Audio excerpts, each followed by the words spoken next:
থেকে আসে, দিদি কলকাতা থেকে আসে। মোদী হিন্দুদের বলে হিন্দু সব এক হও, হিন্দু রাষ্ট্র গঠন করতে হবে।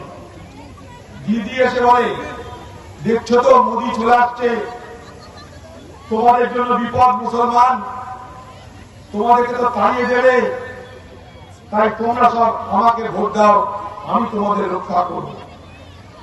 কালকে আমার সঙ্গে একজন মুফতি সাহেবের আলোচনা হচ্ছিল।